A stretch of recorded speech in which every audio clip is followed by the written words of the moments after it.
At a height of almost 3,600 feet, Table Mountain is Cape Town's most significant geographic feature. On its eastern edge we find Devil's Peak, a 1 kilometer tall rocky structure with a name originating from a 17th century slave's tale.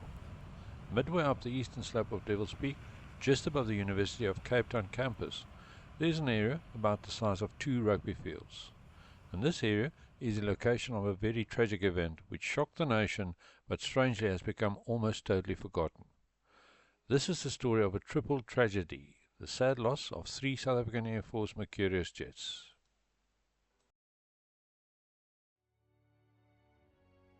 The 31st of May 1971 was an opportunity for the South African Air Force to demonstrate its prowess by means of a massive flypast. This date was the 10th anniversary of the establishment of the South African Republic, and the entire South African Defence Force was gearing up to play its part in the festivities. It was also the first opportunity to display the newest acquisition in the Air Force, the British Hawker Siddeley 125-400 jets, locally renamed as the Mercurius. The Mercurius was designed for a 2-person crew, and it could accommodate up to 8 passengers in a VIP configuration. With a cruising speed of 724 kilometers an hour, or 450 miles an hour, a range of almost 3,000 kilometers, and a max all-up weight exceeding 10,000 kilograms, the twin turbojet Mercurius promised to be ideal in its role as a VIP transporter. The Air Force decided to debut 3 of these jets in the event, with a 4th kept as a reserve. The plan was to fly a stream of aircraft, 220 in total, in small formations spaced 30 seconds apart. Each formation would fly a predefined speed and level, which would ensure a continuous flow of neatly spaced aircraft, passing one by one over the dias in the Goodwood Showgrounds. Extensive planning preceded the event. After all, a wide range of military aircraft were used, different departure airfields were involved, and separate holding areas had been earmarked. No less than 350 aircrew were to participate. Sadly, a flying event of such magnitude will probably never be seen again locally. Aircraft types were grouped in 7 separate blocks, according to their cruising speeds. As a result, the Mercuriuses were grouped with the Vampires and the Impalas. All aircraft in this block had to maintain a speed of 250 knots, and the proposed altitude was 800 feet, but flight leaders could request alternative levels if so required. All pilots had to maintain visual contact with the ground at all times. The 26th of May 1971 was a typical Cape winter's day, cloudy, cold and windy. Some of the participating crew opted not to fly, but the group led by the Mercurius leader unwisely chose to do so, despite the hazardous conditions. This would prove to be fateful. As the group approached Goodwood, low cloud with a base of 800 foot was encountered. The Mercurius leader opted to climb to 1,000 feet, apparently being confident to fly in instrument conditions. The Vampire crews turned out left towards DF Milan, and the Impalas opted to go low level, staying below cloud while routing home. The leader also noticed that they were running 30 seconds late, requiring a speed increase of 40 knots. This would be significant, because the turn to the right would now have a wider radius if the turn rate was not increased. The Mercurius leader failed to make this adjustment, and this caused the formation to fly directly towards the high ground. With very limited sight of the ground, the formation headed directly towards the slopes of Devil's Peak, covering about 150 meters a second.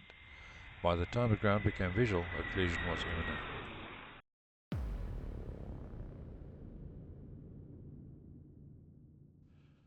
The doomed formation struck the steeply sloping terrain at exactly 1,000 feet above mean sea level, causing 3 closely spaced explosions, and, sadly, 11 occupants died instantly.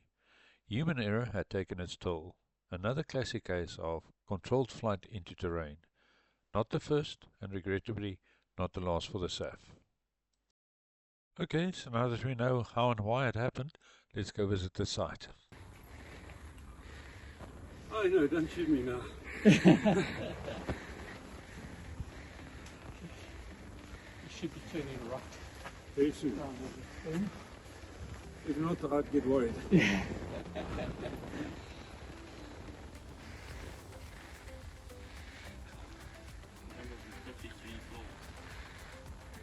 is really beautiful. Okay, nice fresh morning Cape Town. Today is the 26th of May 2022. Exactly 51 years after the Hawker Siddeley 125 SAF Mercurius 3-ship accident at Cape Town. We're standing at the crash site right now in commemoration of the actual event. With me is Taz and Tristan. We have found many bits here indicating total destruction. Not much left of the jets. It's still very interesting to see that it survived all these years. Scouting for the last bits now as we proceed slowly uphill again. Just checking the GPS position, either that or message from the wife, the new mom checking up on dad. So, open this place.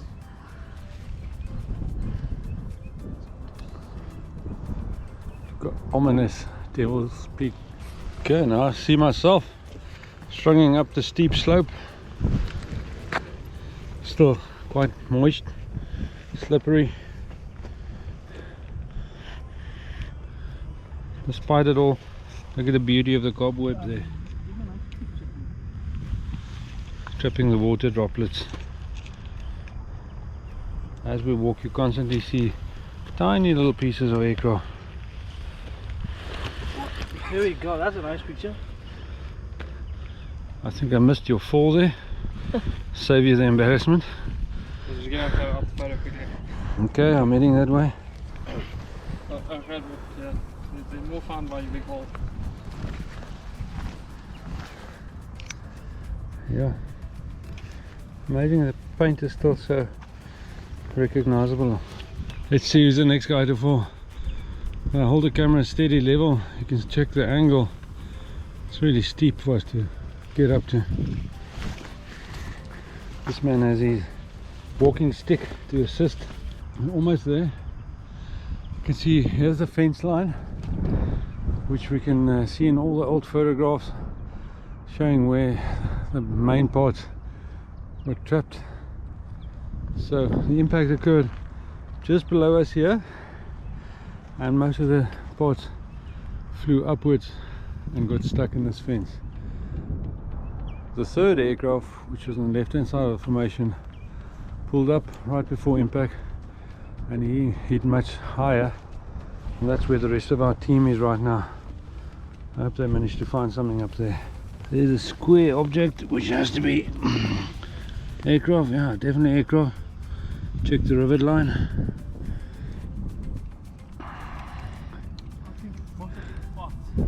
Quite a sturdy piece. Okay, let's put it back there.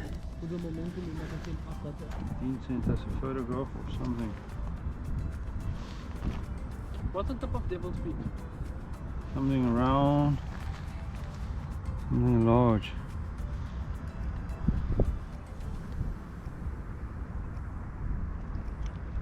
Okay. Did you take it? No, you won't take it. I don't think so. Now we find thousands of small pieces. They're all tiny, but clearly recognizable as aircraft parts.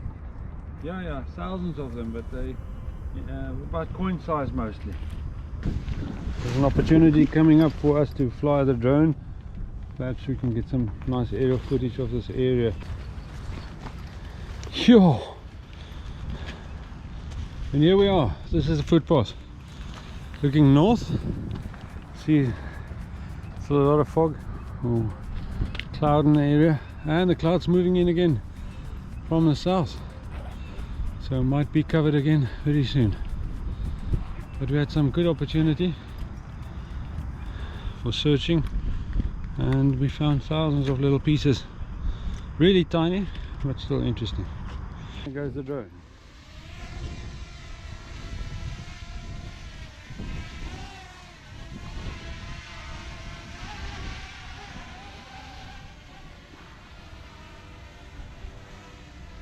So Daniel, we're standing at the site now. We've completed the trip. How was it for you? Very interesting, but we didn't really find anything at our site, fortunately. You were at the upper location higher up where the third aircraft hit. So what does it look like there? Is it more vegetated than here? I'd say it's about the same. There's a lot of shrubbery, so it's difficult to sort of gauge what's actually on the actual terrain. But you did find a lot of stuff, but unfortunately it's modern day stuff, nothing to do with the aircraft. Okay, Taz, how was your trip so far? Yeah, so far so good. Found some nice pieces at the bottom there, the compass. It's like a ring there. Okay. It was nice. Had a nice fall as well. Otherwise, yeah. Goes with the territory. Dean, yourself? Yeah, no, it was good. We had a steep climb up to the upper side. Wet, steep, loose rocks and so on. But apart from Lani Bergie with mug and bean and fancy crockery and so on, I don't think we didn't find anything. But yeah, I'm glad. Thanks for coming along. 51 years after being a little lighty, seeing the helicopters fly afterwards to the site. So, it's a good morning out. Yeah, it's a special day, eh? Tris, how was it? Interesting. Lots of little shrapnel down here. Difficult to start gauging between what is actual plane and what is not. But we had some good pieces. And interesting to know that there was 2 planes crashed here in this site down here 51 years ago. Absolutely. And from myself, I really enjoyed it, as I always do. Glad the weather played along with us. It's coming in again now, so we've done our bit. Time to descend slowly and go home. Thanks to everyone. Here we see samples of some of the parts that were found. A variety of materials: aluminium, stainless steel, composites and plastics. Only tiny pieces of the aircraft were found, but this was to be expected. After all, the Air Force went all out to clean up the crash site. Some of these pieces show evidence of fire damage, most probably caused by veld fires in the years following the crash. Most of the lighter fragments were found on top of the soil, but it's quite possible that heavier, larger pieces still remain buried. I must say we all felt truly humbled by the experience. As is the case with so many other aircraft accidents, this one was avoidable, but it reminds us how terribly unforgiving aviation can be. Let us never forget those that paid the ultimate price in the defense of our country.